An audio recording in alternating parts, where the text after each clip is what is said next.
Demi ambisi akan berkuasa, KKB Papua tak segan-segan melakukan aksi kriminal. Mengutip di tribunpalu.com, beredar video KKB Papua ingin menduduki markas TNI Polri. Namun, peristiwa penyerangan pos TNI Polri justru berubah menjadi cerita kelam bagi KKB Papua. KKB Papua harus kehilangan anggotanya saat hendak melakukan serangan ke markas TNI Polri. Kisah itu berawal dari munculnya seorang pria yang tiba melintas di depan pos keamanan TNI Polri. Setelah berada persis di depan pos, pria yang berjalan sambil memegang tongkat itu mendadak berhenti. Pria itu lantas memandang ke arah pos keamanan dan sesaat kemudian memalingkan muka untuk melanjutkan perjalanan. Hal aneh yang dilakukan adalah mengangkat tongkat kayu yang dipegangnya, lalu menunjuk ke arah tanah. Gerakan aneh itu dilakukan sebanyak 2 kali, kemudian sosok tersebut berlalu pergi dari tempat itu. Melihat pemandangan yang tak lazim tersebut, prajurit TNI yang berada di pos keamanan lantas menyapa sosok yang tak disebutkan namanya itu. Aparat TNI menyapanya terlebih dahulu, karena sosok tersebut adalah orang yang dikenal, yang beberapa waktu sebelumnya pernah memberikan isyarat tentang serangan KKB ke TNI Polri. Kala itu, pria tersebut mengisyaratkan bahwa akan ada serangan KKB Papua ke arah pos keamanan. Isyarat itu benar adanya, karena beberapa hari berikutnya, segerombolan KKB mendatangi pos keamanan dan menyerang aparat. Oleh karena itu, ketika Gustur, pria itu memperlihatkan gerakan tangan yang aneh. Tanda-tanda itu langsung direspon oleh TNI Polri setelah pria itu menjauh dari pos keamanan. TNI Polri langsung mengambil langkah-langkah konkret. Dengan kemampuan analisa militer yang dimiliki, prajurit TNI Polri mulai siaga. Namun, KKB yang biasanya bertindak nekat sepanjang siang itu tak menampakkan batang hidungnya. Meski demikian, aparat TNI Polri tetap siaga.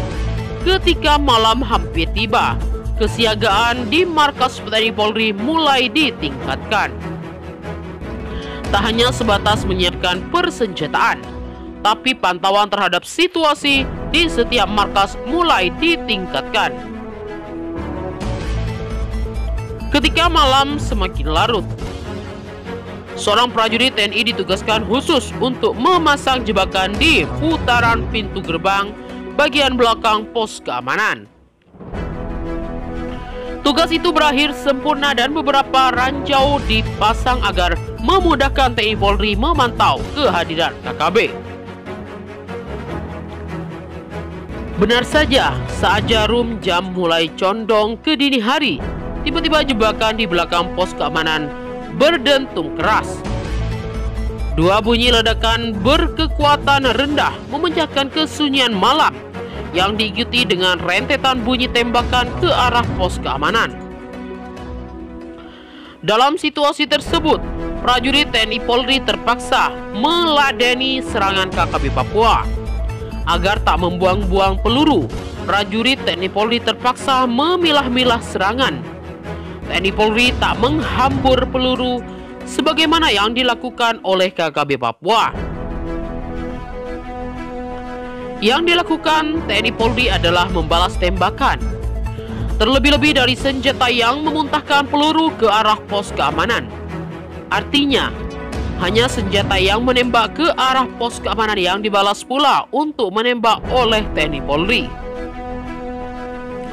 Sementara KKB yang tak menembak, tak dibalas pula oleh prajurit terlatih kebanggaan Indonesia. Dalam pola tersebut, yang hendak ditunjukkan TNI Polri ke KKB adalah hentikan kebiasaan menyerang. Sebab hal seperti itu bisa dilakukan pula oleh TNI Polri. Strategi TNI Polri malam itu benar-benar jitu. anggota KKB berjatuhan di medan laga. KKB lalu menghentikan serangan dan melarikan diri karena tak sanggup merobohkan TNI Polri. Sementara seorang komandan operasi lapangan KKB yakni Pamne Kegaya mengungkapkan fakta yang memungkinkan ada kaitannya dengan peristiwa malam itu. Melalui pangkalan video yang beredar di jagat raya, sepupu Egyanus Kogoya Panglima KKB itu mengungkapkan hal yang mengejutkan. Pamne menyebutkan bahwa malam itu KKB sangat kaget atas sebuah peristiwa yang tak disangka-sangka.